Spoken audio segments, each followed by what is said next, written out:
Hi there. So in this, continuing from last session, right, I only need one of this name columns. So I'm going to be deleting the second one, right? And right now we're going to be filtering, applying the filter function. And why do we want to filter? If you go through this, we realize that only some columns are unique. Columns like employee ID are unique from 001 up until, say, we scroll down up until 500, E500, right? And also the date of hire is also unique to many of the employees. However, we have some that are very similar, like location. We see Denver, Austin, Seattle, Boston, New York, Dallas, Chicago, Miami, etc. As well as for gender, we have other female, male, unknown, and for performance rating too. So working with the filter function is something that we might need to do, mostly need to do when we are cleaning data. We are cleaning data from time to time. So there are many ways you can get the filter function. You maneuver to the column you want to filter, you right click on it, as so, or you can see the option here, right? So then you come to data, here, you see this filter icon. When you click on it, you get the drop down arrow showing you how to filter. So then you see how your options that allow you see all the states that are present in that column, right? You see Boston, Chicago, Dallas, Denver, Austin, Los Angeles, Miami, New York, San Francisco, Seattle, and blank. So let's say you want to filter for all employers that are in the Boston area. You first of all have to unselect all,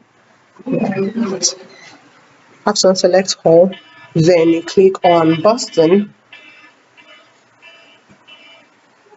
or whatever location it is you would rather filter for. Once you click on it, you click on the OK icon, and that's it. You then see all the employees that are in that particular location. So you can do the same thing for any of the locations. You can also click as many as two to three locations. Right now, we're hosting and Los Angeles. Filter for those. We see all of those employees there. So that is one way to filter, right? I'm going to clear all filter. You see this option to clear filter and show you another way that you can apply filters. Another way to apply filters is you come to your home tab, you see this icon here, set and filter, you select on it.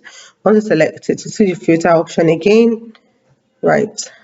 Let's do that again, filter, So you see the filter has applied the very same things. You can decide to select all if you like. You can even say you want to see filter for blanks, that's those whose location are unknown, and then you see all of these people whose locations are unknown. So I hope that gives some clarity on filters, what they are, how they work. Just learn these. So I just thought it was good to share. Another thing we can also know is, remember earlier I was trying to scroll down to the bottom of the page to see how many employees are in this data. So I'm going to quickly show two things here. One, that's how to quickly get a count, and also how to quickly come drop down, right? Go to another row on your table. So for count, I want to unfilter for this to ensure that, right, it's unfiltered, to ensure that I'm not leaving out anything. Once you hover on the column, I want to get rid of this filter icon. So I'll just click on that to get rid of the filter icon, right? So for count, I want to see how many employees are here. And then once I hover on this, once I click on the column that I want to get a count for, and I come down to my bottom bar, I see a count of 501. Right, this tells me that there are 500 employees and 500 of 501 because the first icon, right, the first column, the first rows already speak to the column names. Do you get it? Like we have names, employee ID, department salary, date of hire, performance rating, and location, gender for the column. And that. So we are not going to include those. What we need are the employees themselves, the unique values, the unique attributes, the unique entities, and those are 500, right?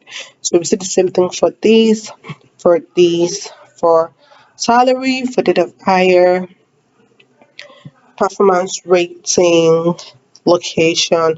Location is 451 because remember earlier we had some um, employees that we didn't have location for that came up blank, as well as gender also 501.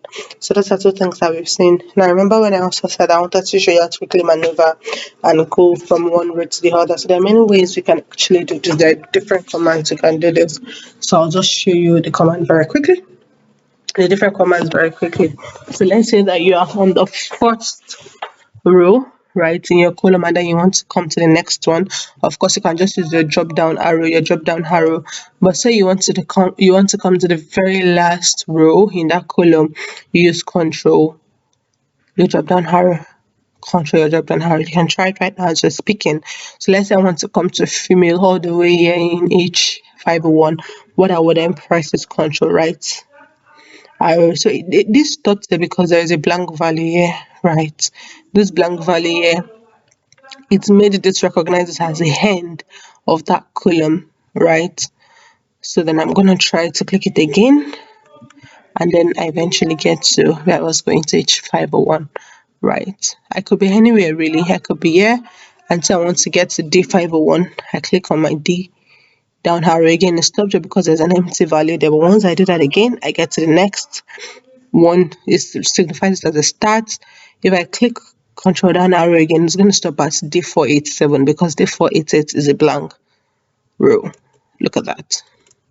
So I do that. But let's go to another row that does not have any blanks, which is the department row. So I'm in R&D. I want to get to C501, control down arrow.